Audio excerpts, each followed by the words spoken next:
Let me tell you about the Sleep With Me podcast. If you struggle to get a good night's sleep like me, I need you to check out this podcast. Each episode is crafted to help you unwind, featuring gentle storytelling designed to ease your mind and guide you into restful slumber. I kid you not, whenever I'm anxious in bed at night, I turn it on, and before I know it, it's morning, and I'm as refreshed as I've ever been.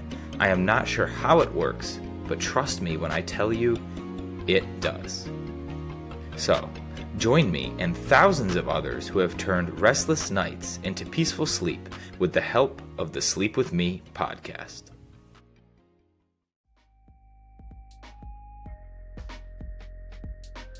Go Global is a free-flowing technology company that handcrafts, embellishes, and manufactures garments and accessories. Designed on the principles of people, places, and possibilities, Go Global reimagines fashion and is inspired by you, the people of the world.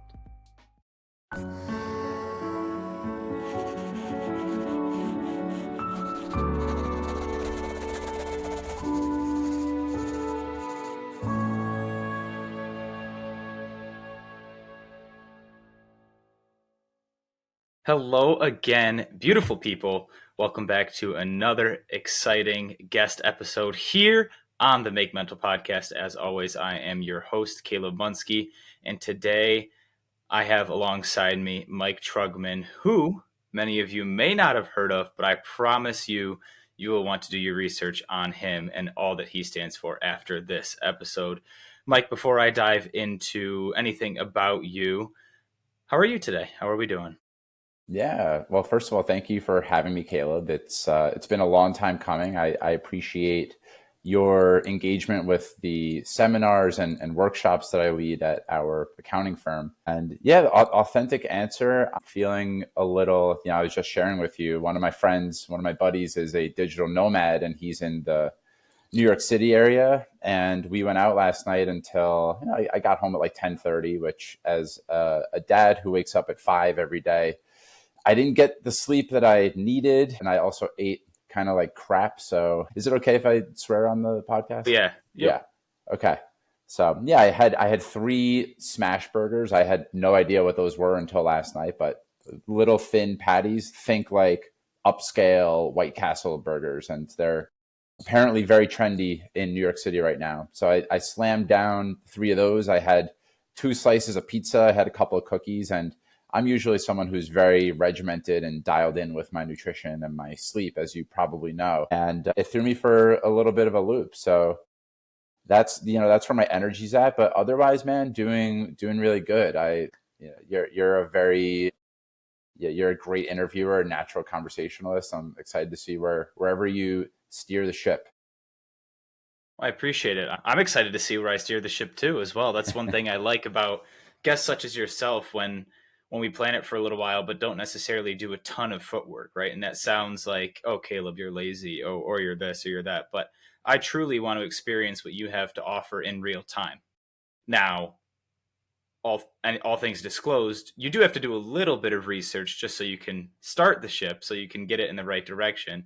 But I believe that the wind will take us where it's supposed to. So in the spirit of authenticity, like you mentioned, Mike's mission in life is to illuminate the truth of human experience and inspire open-hearted leadership. He's a passionate advocate for mental health and, as I just mentioned, the human experience. He's an accountant by day, a super dad, a superhero by night, but also loves all things mental, physical well-being.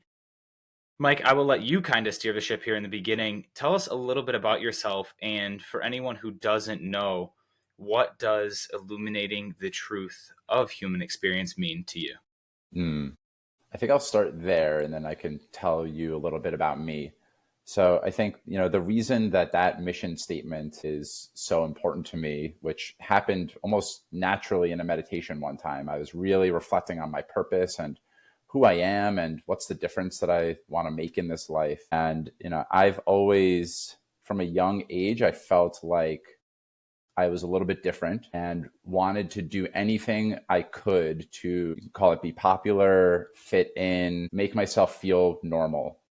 And what I've learned in my own work on myself and the work that I do with clients and some of the teaching that I do, to me, the truth of the human experience, we all have our own version of it, but the things that we've been taught that make us whole, having a good job, a certain amount of status, wealth, accomplishments, whatever we've been handed, which are all great things. And I love accomplishing and I love achieving results in my life, but they don't make you feel a sense of inner peace. They don't make you feel a sense of inner joy. I look at it as flipping the script on that, as you can cultivate joy and deep presence and inner peace and then move through your life creating the difference that you want to make, and instead of what we've been taught as the opposite of that. So there's a lot of things that contribute to how we can build a sense of inner peace. But to me, that's foundational ground level work, is instead of chasing things that make us feel fulfilled, whole, lives are meaningful, starting from that as your foundation. And then a little bit about me. I grew up in a suburb of New York City. I've always, for the most part, but for 4 years where I was at Binghamton University, I've always been in the New York City area. I am a father. So like you said, I'm a super dad. I have a 15-month-old at the time of recording here. And I'm deeply curious about, how do we relate to ourselves? How do we relate to people in our lives? I'm deeply passionate about creativity, about helping people really live the life that they're put on this planet to live. Appreciate that. And I think at a baseline level, the human experience is like the sum of all persons' interactions, thoughts, emotions, just like the entirety Yes. of their life. And I used to sit back and say, okay, well, you'll never know the entirety of your life because the entirety of my life is 1 millisecond longer every second I ramble on here. So it's like, okay, how do we figure that out? How do we shine a light on that? How do we understand that you may never know or figure out your total experience? And then all of a sudden you have a kid, right? Like you just mentioned, the entirety of your life is not just your life anymore, it's the entirety of their life as well. So how have you been able to, I guess, through each stage of your life, we'll say up till the end of high school, then through college, and we'll stop right before you became a father. How have you been able to navigate that period in your life now that you can look back and see it and understand each stage as you look back? Well, in high school and certainly in college and even beyond college, I think that I was really lost and found myself drifting into whatever was expected by me, from my parents, from society. There's gender roles that play a part of that. So I really spent a lot of my energy trying to get a job that my parents deemed as successful, which is how I ended up in accounting. I drank a lot. I was in a lot of what I could now call emotional and psychic pain and didn't know what to do with that. And alcohol at least provided temporary relief. And like I just took a deep breath, but it felt like a nice hug for my nervous system in those moments where I didn't feel so scared and nervous and having clammy hands. And that was my default for a really long time. So that definitely continued into my career. And I think before fatherhood, an important chapter that happened for me was I started to at least get curious about how could I take better care of myself, and learned that you could call it a growth mindset versus a fixed mindset. I learned that I could change, which for me was a huge thing. I never thought of myself as neuroplastic or able to create the change I wanted to have in my life. And so in my mid 20s, I had a lot of things going for me, but I felt really, really empty inside. And that forced me to at least start looking inwards. So I was always an athlete when I was growing up. I had lost track of that in my college and early 20s years, early professional life. And I found a YouTuber by the name of Jeff Cavalier. I don't know if you're familiar with Athlete X, but he had a slogan: if you want to look like an athlete, you have to train like an athlete. And I became hooked on this guy's videos. And I started to build self-esteem in this one area of my life that I had never really had strong self-esteem before, which is my body image. In addition to, more importantly than the body image, was the way that my brain started to transform. Like I felt curious again. I felt like I wanted to learn. I felt vitality. I felt creativity. I felt like I wanted to help other people. All these things that I think were buried deep inside of me, I started to have more access to them because I was working out. And as a result of working out, I started to get curious about how to put better food in my body. And I had to rewrite a lot of the stories about what it meant to eat healthy because I always thought it was boring and bland food. And I now eat a giant bowl of salad every single day and I look forward to it. I love it. Even though I had 3 hamburgers last night and pizza, I really look forward to having this big salad that nourishes my body. So yeah, I'll pause there. I mean, being a dad has transformed a lot in my life. It's taught me about patience. It's taught me humility. It's certainly taught me, as did COVID, that I might have certain plans and the universe has other ones. And it's on me to, there's a dance of being able to create and forge my way into something I want or to be persistent. And there's some times where life calls forth from me to be nimble and flexible and change the plan.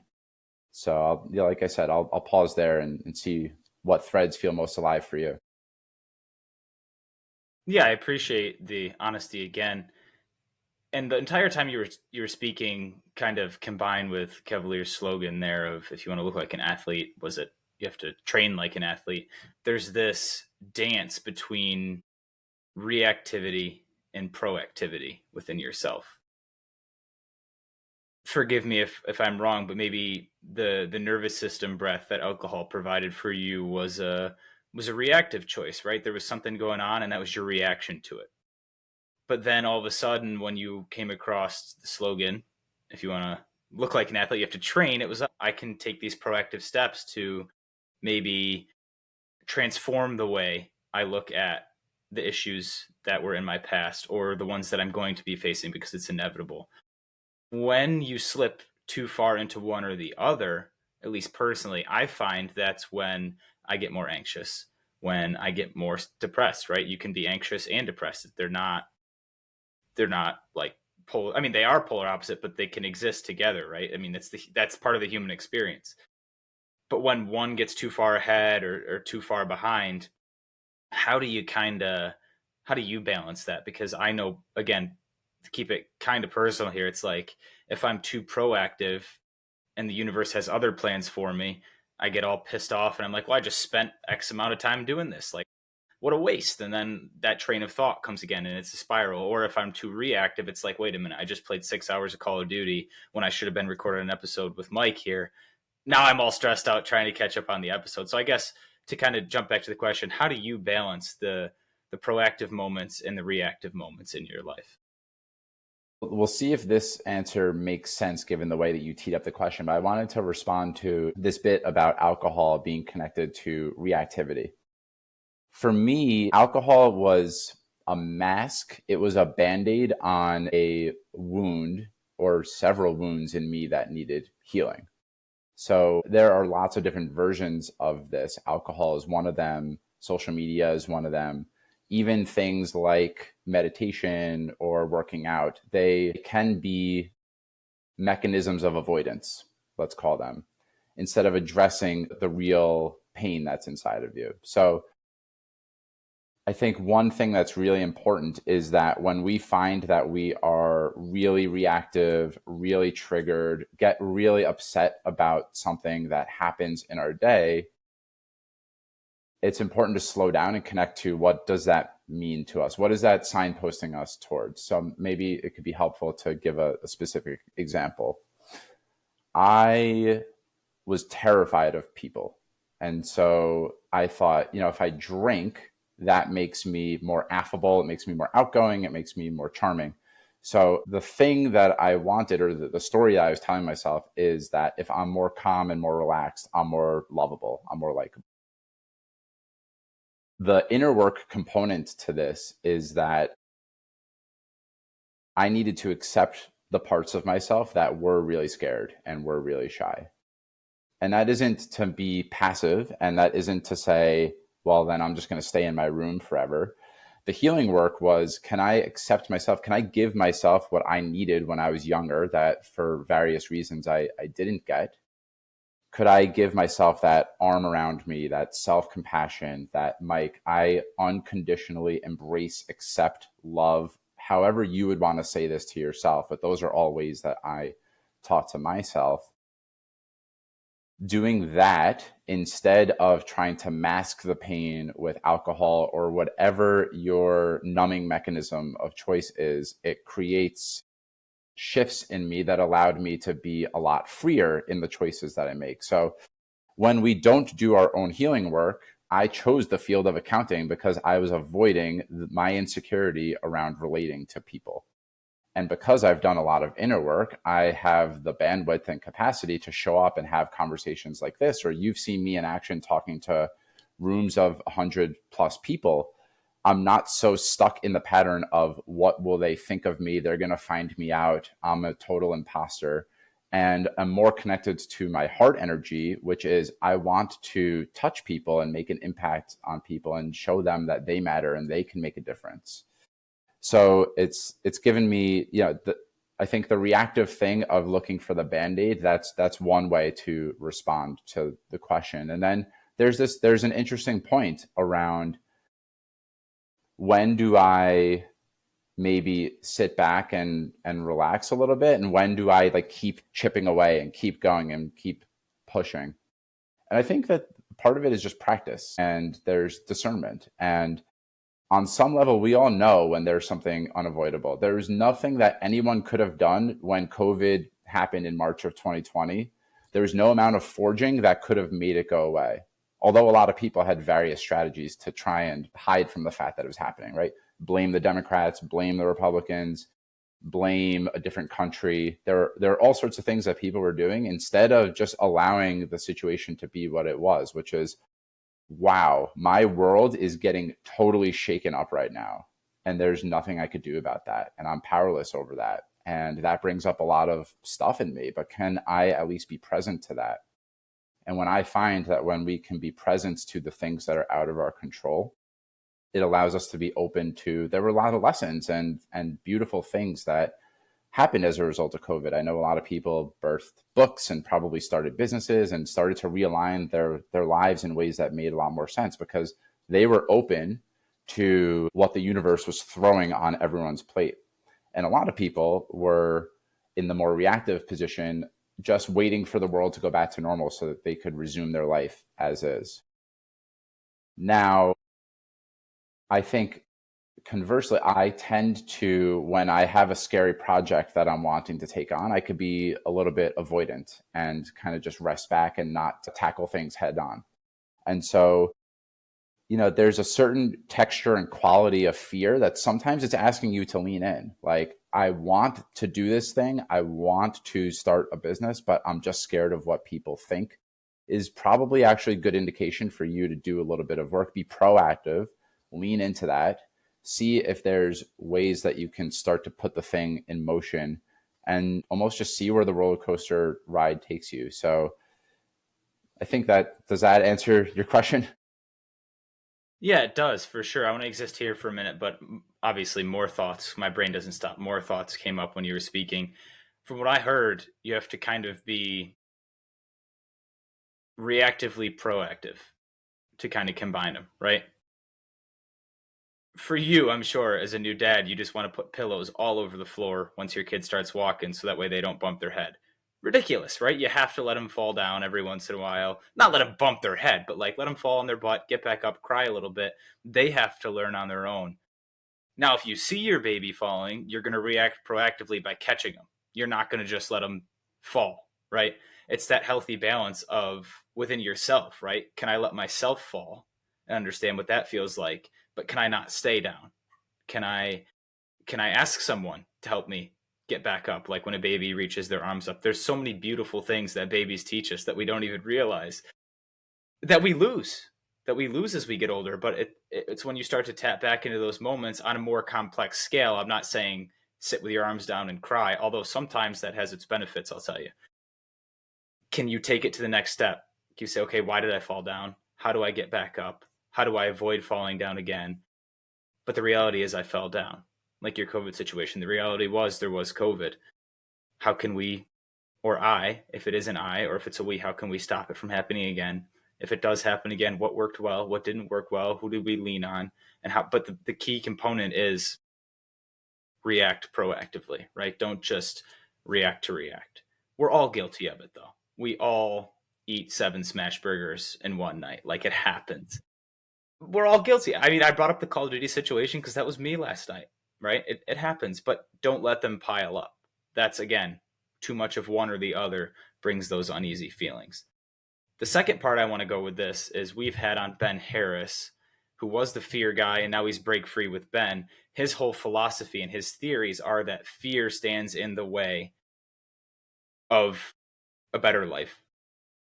To break it down, I mean, he's way more complex and is educated probably levels above me in the fear area, which is why he's the fear guy. But at a baseline level, does that ring true to you? Is fear what keeps you from freedom and truly this beautiful human experience?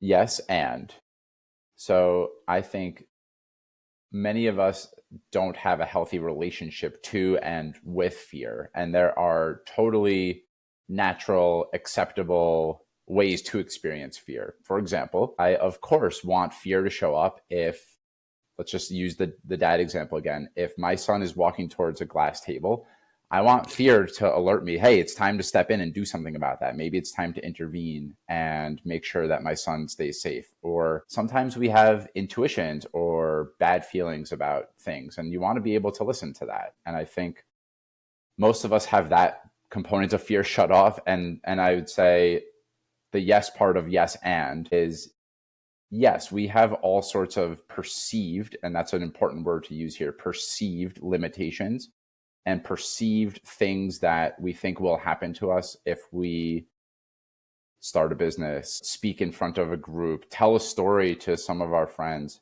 There's all sorts of ways that we keep ourselves trapped in fear. And this points back to doing our own healing work, right? There was some time in your life probably where you were really judged, let's say, where you felt a lot of emotional pain in that moment.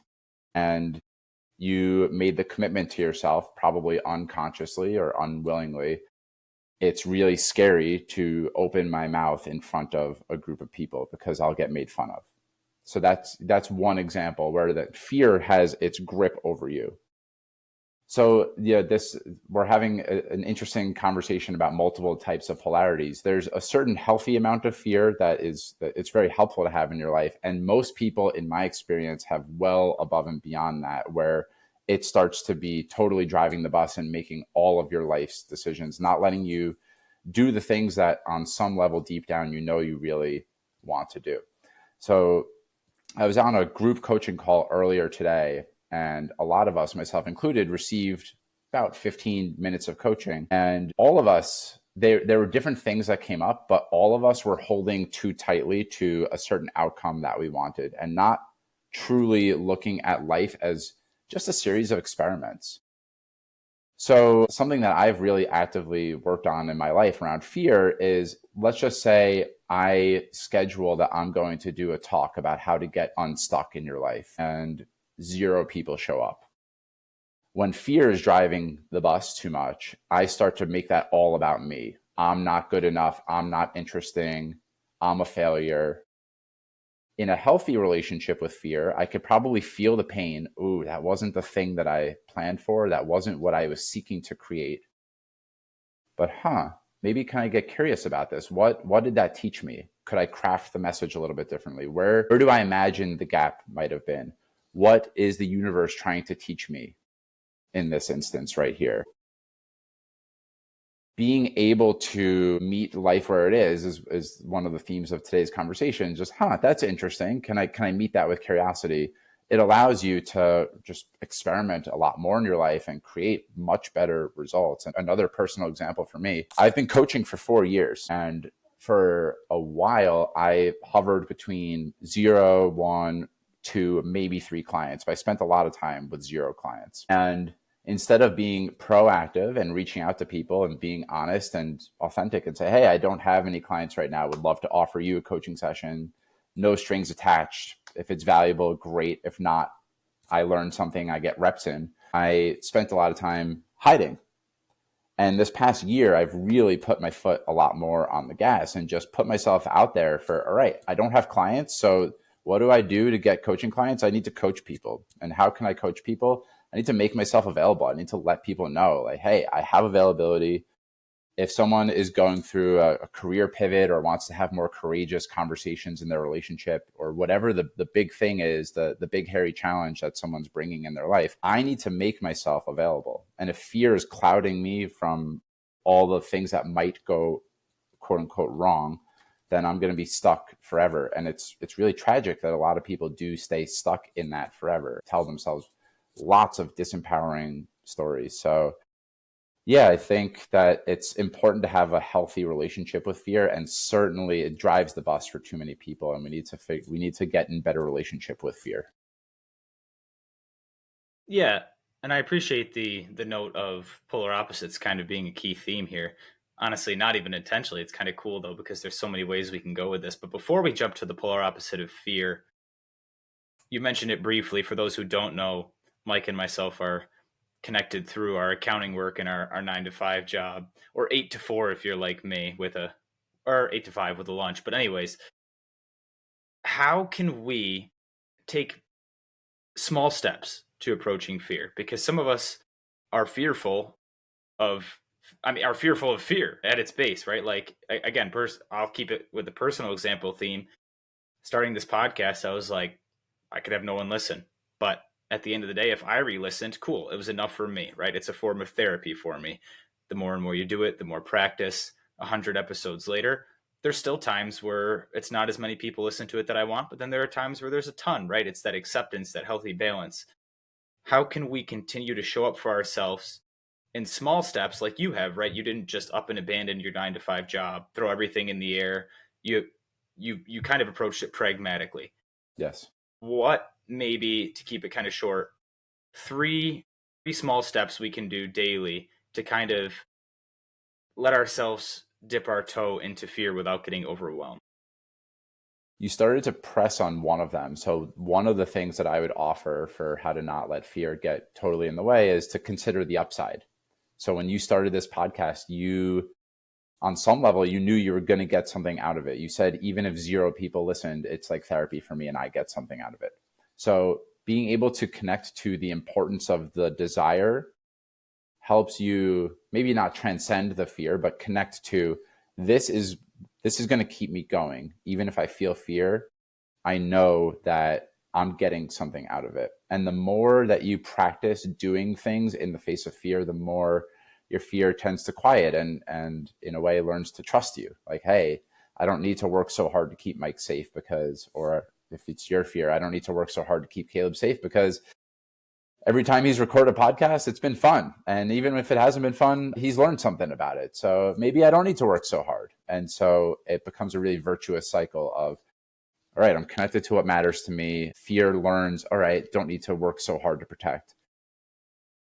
The second thing I would offer is to connect to, what is that fear safeguarding for you, which is a deeply personal question. So if you're listening right now and there's something that you feel connected to, a desire that you want, something you're daydreaming about, think about, if there's fear there, what is that fear protecting for you? And I love the nonviolent communication. I'm not sure if you're familiar with nonviolent communication, but I love the needs-based approach, which is, fear is usually safeguarding a need for us. So if I scheduled a talk and 0 people showed up, and fear is really driving the bus, like, what is that fear protecting for me? It's my sense of belonging is a need of mine, my sense of connection, my sense of worthiness. So that might not be apparent to every person. I've asked myself this question a million times. So at least get curious about, what needs is this fear safeguarding for me? What's it protecting for me? And then maybe the third thing I would add is, once you connect to the need, the thing that's being protected for you is, how can you, whether it's with yourself or in your trusted inner circle of people, how can you assure yourself, like, regardless of how this talk goes, or if this podcast is quote unquote successful, or if anyone listens or not, I belong and I am worthy. could be affirmations. It could be saying them out loud. It could be journaling. It could be imagining a person who is really important in your life telling you those things. If you're really brave and courageous, you could ask someone to tell you these things. So those are three, that's actually a pretty clean 3-step way to navigate fear. And maybe another thing that I would add, and I think it's really important, is that a lot of us are stuck in our head so much, and emotions are, there's a physiological experience that's happening to your in your body. So with fear, for me, a lot of times it's a clenching in my gut. It's my palms get sweaty. The more we resist, I think it was Carl Jung who said, what we resist persists, if you've heard that one before. And the more that we resist the sensation of fear or whatever the thing is that we're resisting, the more that it persists. And a really valuable skill is to be able to catch, I'm feeling fear right now, and being able to label, where do you feel it in your body? I feel it in my gut. I feel it in my stomach. My palms are sweaty. My breath is short. And whatever way helps you feel more present to it. Maybe taking deeper breaths with the sensations in your body, telling yourself it's okay to be scared. The same things that I think about this a lot as a parent now is, my son's not old enough to understand verbally, but if he's scared, I want to show him that it's okay to be scared and allow him to feel it through. There's a lot of research that, and you probably know this, that says emotions, when they're fully allowed to be experienced, they only last for about 90 seconds. So if we could be present to our own experience of fear, it eventually moves through our body. It doesn't block us from getting started or doing the thing that we are connected to that matters to us. And it demonstrates to your body and to your mind, okay, I can handle the sensations of fear, that they're not going to hijack and totally take over. Yeah, I love that. And I think before I jump again, one more time before I jump into what I consider the opposite of fear, I can't help but smile and think of, what if those fearful 90 seconds, after we've experienced them enough times to understand what they are, turn into joyful 90 seconds stacked on top of each other, with an occasional, if you can kind of understand what sweaty palms is for you, what tightness in the chest is for you, or what racing thoughts is for you, if you can understand that, maybe it's 30 seconds of fear, 60 seconds of joy. 60 seconds of fear, 30 seconds of joy. Because for me, I kind of felt, and again, maybe this is on the reactive proactive theme earlier, I kind of felt a victim to, once you figure it out, you figure it out forever, never goes back. It's like the answer to 3 plus 3, right, is 6. Once you figure it out, it's pretty hard to forget. And I kind of took that on. Once I figured out that wasn't the truth, I was kind of like, what the heck? All these people are telling me it's possible, you can do this, do that. But then I realized I was naive to the fact that none of them said it lasts forever. None of them said it can be done. None of them said it was easy. And I had to switch that approach from, well, they didn't tell me you can't be mad at what you don't know, which is true to a certain extent, to, okay, now that I do know, how can I make sure this 90 seconds will stay with that of joy, piles one on top of the other, knowing that 90 seconds of fear is going to creep back in. But I'll be okay with feeling it. I just want to throw that out there. People like Mike, people like myself, yes, we're a little bit further along maybe than some of you listening, and we're definitely not as far along as some of you listening. But that's the beauty of it. You're on your own timetable. We are tools, we are resources, we're podcast episodes on your timetable to help you figure out how to stack those joyful 90 seconds.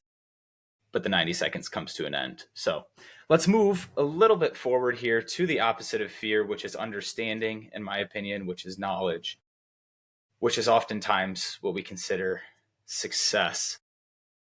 When you start to experience a little bit of success, once you compile these joyful 90 seconds, again, to kind of transition, sometimes this imposter syndrome happens. Sometimes this extremely uneasy feeling happens, like, why me? Like, why do I deserve success? When deep down you're like, hell yeah, like, screw everyone else. I just did this, right? Like, it's that weird, again, that balance.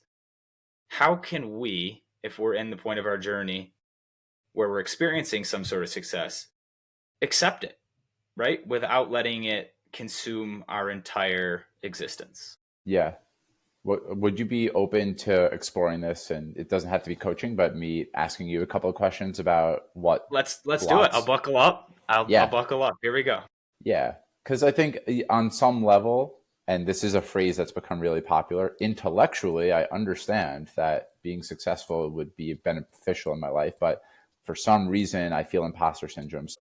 If you're able to slow down enough in this moment right now, what are some of the things that success represents to you? I mean, you can go anywhere with this. Let's stick in the mental health world here. Just existing in the podcast for as long as we have. Like I said at the beginning, I didn't think it would last this long, but now that it does, I create more connections. I've been on speaking trips for like you for corporate events for the NCAA for high schools, and I'm just like, yeah, this is awesome, but like, what did I do to deserve this? You know Yeah. what I mean? Do you have a sense for what did I do to deserve this? Where do you sense that came from for you? It could come from it comes from anywhere, but I mean, I have thought about this a little, so I don't know if this is cheating if I've thought about it a little, but Not at all. I just wanted to disclose that. I think it's being the youngest sibling, right? Like a lot of the times the pathway was paved for you by your older siblings, whether that was success or whether that was failure, right? Like you got to observe and say, hey, I'm just not going to do that so you can succeed more often. Now that I've done something myself in an area that neither of them have really existed, the mental health public speaking world, it's like I did a bunch to deserve this, but doesn't feel like it because I'm used to just observing and then regurgitating the actions to put myself in the best place possible. So if you were to say, like, if I were wildly successful, it would mean what? Like, what are some of the blocks that you would have around being wildly successful? What would be hard about that or challenging about that for you? Is that I don't think I even know. Like I don't know what wildly successful feels like, but I do know through podcasts and whatnot that even what we consider as a society as wildly successful, they have their own set of issues. So it's one of those things where it's like, okay, I can get there, but then what? Like, do I want to? If I'm sitting in the mud, at least I know I'm in the mud, right? Like I know where I am. Do I want to Yes. get there and have to face this all over again? Yeah. Yeah. So let me say a couple of things that are coming up now, and thank you for being brave and vulnerable and sharing what your experience is. There's a thing, it's called tall poppy syndrome. And I think it originated in Australia, which is to say, don't stand out too. I think poppies are different. They're a type of plant. And if you stand out too much, then you get cut off. And there's a way that a lot of us, even though in the United States, there's a lot of talk about individuality and shining and being your best self, there's a way that many of us feel fear around standing out and leaving the people behind us. Like if I become really successful, will I still belong with the people that I'm with right now? It's calling us to up level our life in some way that might be really uncomfortable for us. So I'm hearing if we were in a coaching session, I would want to get curious and spend an hour just helping you come to your own insight. But there sounds like there's this flavor of tall poppy syndrome of I'm going to stand out too much if I'm wildly successful. And then you started to get into the confusion around that word, like successful by the label that society gives successful doesn't sound so great. Like we all have different definitions of what that means. So I'm actually not even sure what mine is. And I'll even further that from my perspective of I grew up in a very affluent suburb of New York City, and the people that had the most money and a lot of stories and culture about people who have lots of money, they present as really miserable and gossipy and things that I characterize as attributes I wouldn't want to have. And so on some level, I have internalized being successful means X about me, which is I'm going to be unhappy. I am greedy. I'm selfish. So, like, of course, I reject these qualities. That's been a big piece of work for me is to say, well, is that really true? Does being successful mean that I'm going to be unhappy? Does it mean that I'm greedy and selfish? And to do my own work around that. And I think it's important to start to Identify people that you really look up to and your own definition of successful. Are there people who are operating in a way that you look up to and go, yes, that is something I want more of in my life? The last coach that I worked with, he takes off 2 full months every single year and he makes mid 6 figures in income and revenue. So this is a guy who's living very intentionally, who travels the world, who is doing something he's really gifted at, takes 2 full months out of the year to not work. And I've been a lot more intentional about A, building my own definition of success, and B, surrounding myself with people who have created the thing that I'm moving towards. So that's a huge component of it. And then this is a good tie-in for what I was saying about chasing accolades and status, is that the payoff for being successful is a feeling. At the end of the day, we're trying, if we were successful, air quotes, we would feel what? For me, it's a sense of inner peace. Like, oh, I get to rest in the impact that I made. And so I work really hard at telling myself I am already successful. Me showing up today to talk to you, Caleb, is me being successful. This conversation, the previous conversations I had before this one were not a stepping stone for this conversation. This conversation is not a stepping stone for me being on the Tim Ferriss show someday. Although, Tim, if you're listening, please invite me on. There's great joy and success in the act of being and doing it in the present moment.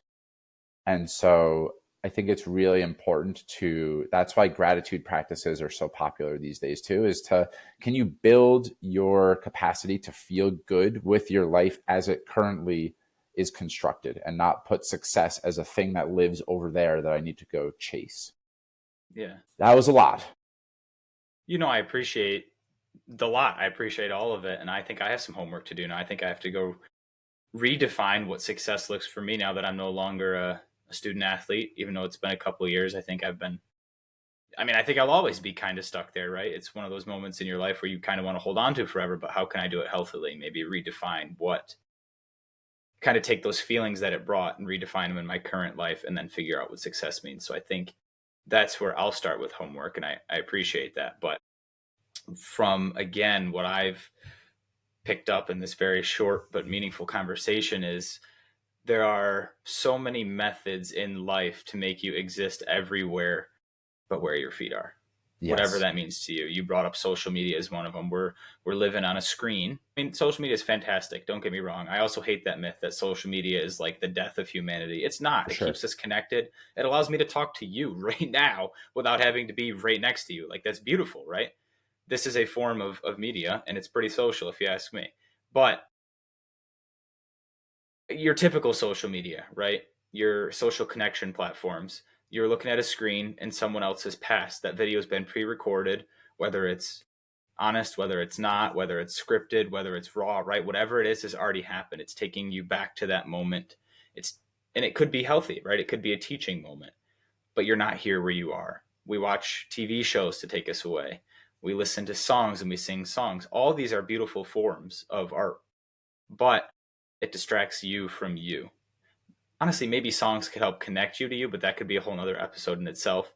The point I'm trying to say is, like, we live in a world where everything is projected and felt from one person to the next, not projected to yourself and then felt by yourself. Not to go on another 40-minute discussion on this, but how can we effectively journal? Because that's something we're big over here on the podcast. And is there such thing as unsuccessful journaling, right? Because my first couple of journal entries that I ever wrote were like, I really don't know what to write. It was literally, I really don't know what to write in here. I'm kind of just scribbling down what's in my head. I think I wrote like something about like, oh, I ate this for dinner today. And it was a reflection, right? But it kept me in the present moment. Now I surprise sometimes. Like, I wake up from my journal in a trance and I'm like, yeah, I might need to publish this someday. But how can we maybe reach that moment if we're looking for it a little quicker than it took me in this 4 some odd years I've had to practice journaling? I don't know if there's any way around except through. So I think if someone's got a very, very noisy mind and has your experience and doesn't know what to write, and that was my experience when I started journaling as well, a good place to start is the morning pages, which is In the Artist's Way by Julia Cameron. So I don't know if you've heard of that before, but I have not. No. so I think it's make a commitment for 2 weeks. Let's say every single morning, the first thing you do when you wake up is just write 3 full pages. And even if it's, I don't know what to say, I don't know what to say, and that's 3 full pages, just doing that until you're at 3 full pages. And then the next morning, you do it all over again. What I have found happens if you, the mind just gives up after a certain amount of time. You're not going to just write, I can't think of anything. I can't think of anything. Am I doing this right? Am I doing this right? Oh my God, I sound like an idiot, blah, blah, blah. Eventually, you start to move towards clarity of some kind. And even if it's just a brain dump, I think that that's really beneficial. So journaling, meditation, anything where the intention is I want to take care of myself and I want to better understand myself. I never, ever, ever think that that's lost or that you're quote unquote doing it wrong. So that's one way. I think another, for if people are having a barrier around committing to 30 minutes and you just need 5 minutes, there's a book that I admittedly haven't stuck to, but I haven't found it necessary in my own practice. It's called the 5 Minute Journal. And you're really just writing, what did I learn today? What do I want to accomplish today? What am I grateful for? Just giving yourself really basic questions is that can be a good on-ramp. And it's still a forced pause where you have to reflect. And I think that that's really one of the beautiful benefits of journaling is it forces you to reflect and to go a little bit deeper than you otherwise would be able to get. Another thing that I'll add here, this has been a practice that I have taken to a lot more recently, is that as I've deepened into my spirituality and my wanting to be in communication with a force that is bigger than me, I'm a big fan of Liz Gilbert's practice of asking, it's called Letters from Love, and asking love, or you can call it the universe, you could call it God, dear love, what would you have me know today?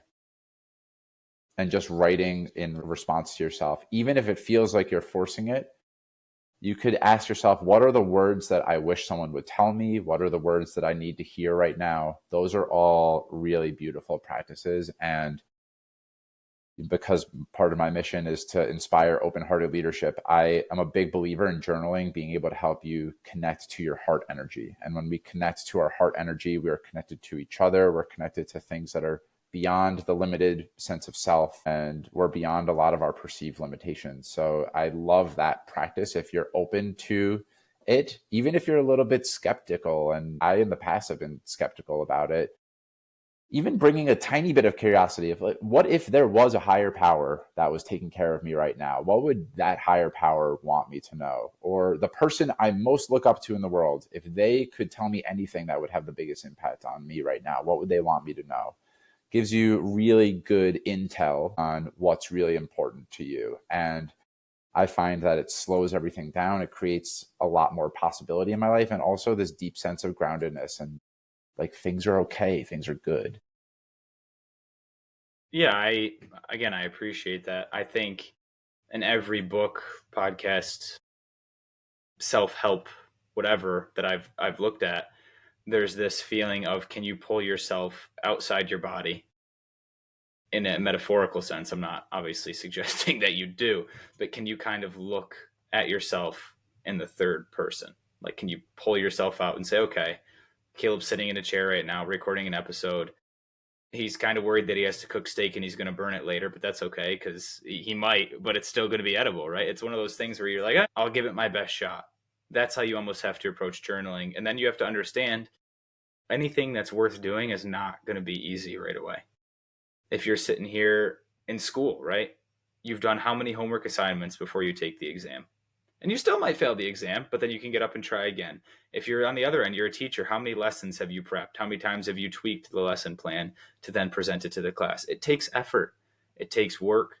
It's not always going to be 100%, but as long as you show up and do it, you'll get your quote unquote paycheck, or you'll get your good grade. And I argue that no paycheck nor grade can fulfill as much as a healthy journaling session. I call the pulling yourself out of your body the little, I hate to use the word detachment because I think that has its own meaning in the world of mental health. I call it the Scrooge theory, because I like to have fun with mental health, right? If you've seen Scrooge, he kind of pulls himself out and he flies around and he sees all these times where he's grumpy and whatnot. And again, it's lighthearted, but he even sees it, right? It's a wonderful message. So I call it the Scrooge theory. If you haven't seen that movie, we're coming up on the holidays. It's awesome. But to kind of move into the final portion here of the Make Mental podcast with Mike Trugman, I know we were a little on the path of stopping at fatherhood. I kind of want to take the last few minutes here for all my parents that might be listening to this episode. What has that done for your mental health besides maybe only give you 4.5 hours of sleep? Yeah. So I want to respond to the Scrooge theory, which I love, Of course. which is there's a saying, you're not your mind and you are not your body. There's a consciousness in you that's watching. You have the ability to notice your thoughts and notice your body. And when you're having this noisy dialogue in your head, it could be helpful to ask, who is the I that is noticing the thoughts? Who is the I that is noticing my body? And the more distance you can create from your mind. I think my buddy calls it thinking about his thoughts on a Yeah. basic level. And I Yes. always was like, dude, you sound ridiculous, but okay. And now I understand. I'm like, oh, I call it Scrooge. He calls it thinking about his thoughts. Yes. Yeah. It creates, when we over identify with certain patterns, it makes it very limited. And so, you transcend is a fancy word, but you can start to, that's what mindfulness practices are in essence, is being aware of the different thoughts you're having and disidentifying with, oh, I am not that thought. It's just a thought. So I wanted to say that, what has fatherhood taught me? How has it contributed to my well-being? I am keenly aware that even though he's pre-verbal, he's picking up on my energy every moment of every day that I'm with him. And so I want to model the person that the best version that I'm currently able to call forth from within me. I'm trying to make sure that I model that. So this year, since he was born, one thing that showed up for me is I felt this really strong calling to grow my coaching practice. Like, what am I waiting for? I want to demonstrate to my son through my practice of being brave and being bold that I go after things that are really important to me.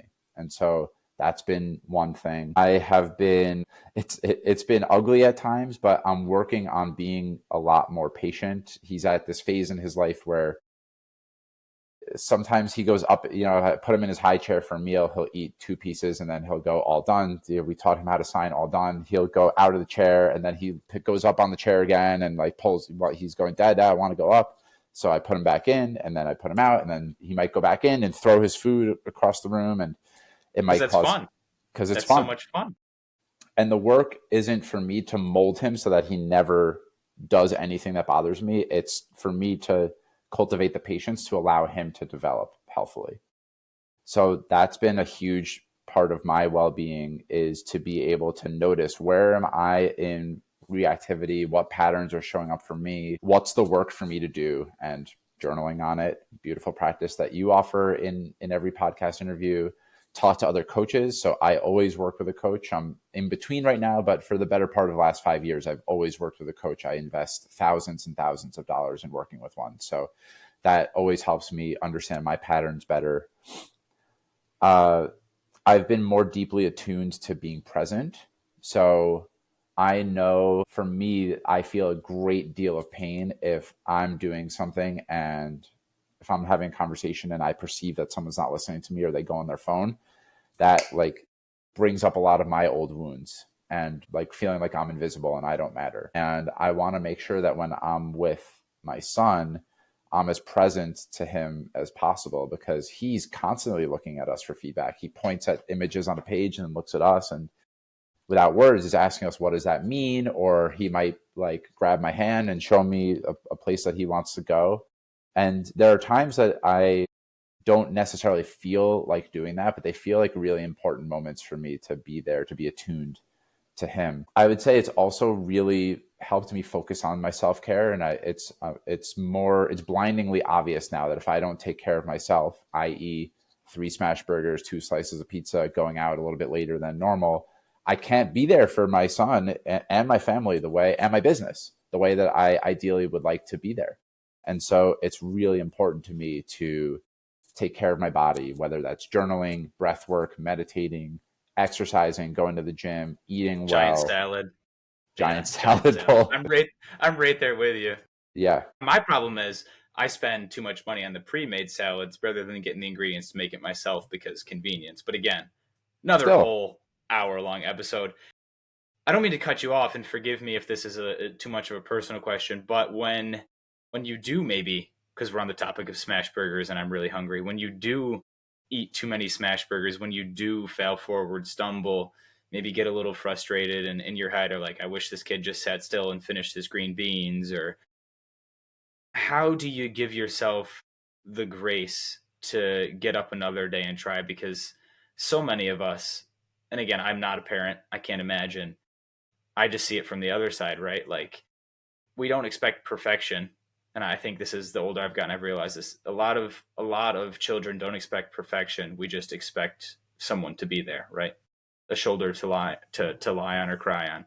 How can you tell yourself that, having obviously been a child and now a parent yourself? Yeah. How do I give myself grace? There are two instances that you spoke about there. So when it comes to eating unhealthy or doing something that compromises my health, this might be a little bit in the woo-woo territory, but I will. So like today, I thanked my body for doing what it needs to do to process all this food and apologize to my body. I'm sorry that I put all of that processed food and fried food in you. And I, on some level, this is a really predictable outcome of a choice that I made. So I'm sorry about that. And I'll make a commitment to only do that once a month or something like that, or to pay more attention to the signals in my body that I'm full. So that's what grace, which isn't letting me off the hook. I think I also hold very strongly my identity of I eat healthy because it feels good in my body. And so holding both of those, the grace and the being steadfast in like, this is important to me. This is a big part of who I am. So that's the food option. And then when I fall short, if I'm stuck in a pattern and my son's throwing food off the table and I'm getting really frustrated, yeah, I think on a surface level, there's just a part of me that wants peace, and that when I can connect to, I just want calm and peace, and I'm tired, and having a little bit of compassion towards myself for this is a little bit hard, man. Like, being a parent's a big commitment. No one said this was going to be easy, Mike. And to me, that's a form of self-compassion and just, hey, this is hard sometimes. And then maybe some of the deeper work around that is, are there things that I didn't get that I needed when I was younger? Did I have the space to fully express myself? Was I shut down for being too big or not enough? And there's a call for me to do healing around that too. So a lot of times when we are really reactive or triggered, there's a guest, a former podcast guest. Her name is Kat Norton. She created a huge brand called Miss Excel. And she said, no one gets reactive if they're called a blue frog, because no one is worried that they're not a blue frog, right? Like, that's just not going to hit at someone's identity. But if I start to perceive, oh, I didn't have that space to be me when I was younger, that's time for me to reflect and time for me to look inward. So those are three different approaches that I might have for giving myself grace. Yeah, and again, it's not going to be easy, as you mentioned. Just like you said, parenting was going to be easy. This practice isn't going to be easy. You're not going to get it right. I argue you're not going to get it right more times than you do get it right, but it makes those times you do just so much more joyous. You can maybe rejoin your son in his high chair and maybe throw a pea with him, right? Have a little Exactly. fun, lighten up, throw a pea, but Exactly. catch it in your mouth. Make it a fun game for eating, right? There's always a way where everyone can have some sense of what they consider joy, right? Bingo. I really appreciate your time. And I want to kind of transition into the final question that I ask every guest. But before I do, I know you do have a coaching platform yourself that is a massive part of your identity and your human experience. Where can we find you, maybe on social medias? Using social media as a positive tool. Quick Yes. plug on that. Can we find you on social media? Can we find your website? And how can we let Mike Trugman know that we want to sign up for some coaching? Yeah. My website's MikeTrugmanCoaching.com. I have a newsletter that's in the works. So by the time this episode is released, it'll be up and running. I am pretty active on LinkedIn. I have an Instagram that I haven't posted on in a while. LinkedIn has been a really great platform for me. And I offer one-to-one coaching, and I do workshops and speaking engagements as well. So those are the ways that people can connect with me. Yeah, well, now that I have both the one-on-one coaching and the speaking engagement experiences, I can confidently say that you can work with Mike, right? There's, like you said, there's no harm in trying it. And if it's not for you, it's not for you. At least you figured that much out, right? There's another way forward for you. But if you don't try, you don't know in this sense. So we appreciate your time. And are you ready? Buckle in for the big, scary final question on this episode. I'm feeling fear, but I'm going to have an appropriate response to fear. Let's do this thing. This is also, I'm not laughing at your feeling fear. I'm laughing because the question is going to counteract your fear with a little bit of love. So if you could give one person in the world at this moment a hug and let them know that you love them, who would it be and why? I was hesitating to say her because I don't want to divulge any personal details, but I would give my sister a big hug. She could use a big hug right now. And that was the person that came up for me. And I'm also in touch with just the incredible power of giving someone a hug. So that's a great last question. Yeah, and like Mike said, it is just before Thanksgiving for a timestamp for your sister to know that she gets a hug now, and she gets a hug hopefully when she listens to this, or just this little segment if you decide to send to her. So from the Make Mental podcast, we'll include ourselves from Mike. Giant hug, lots of love to you and what you have going on. But Mike, we really appreciate this hour out of your busy day. We will let you go back to being a super dad, a super accountant, a super coach, and we can't thank you enough for your words of wisdom and hopefully getting the ball rolling for so many of us to take care of ourselves, our well-being, even if it does include a few smash burgers. Thanks for having me, man. Love what you're creating. It was a treat to spend this hour with you. So I bow in gratitude.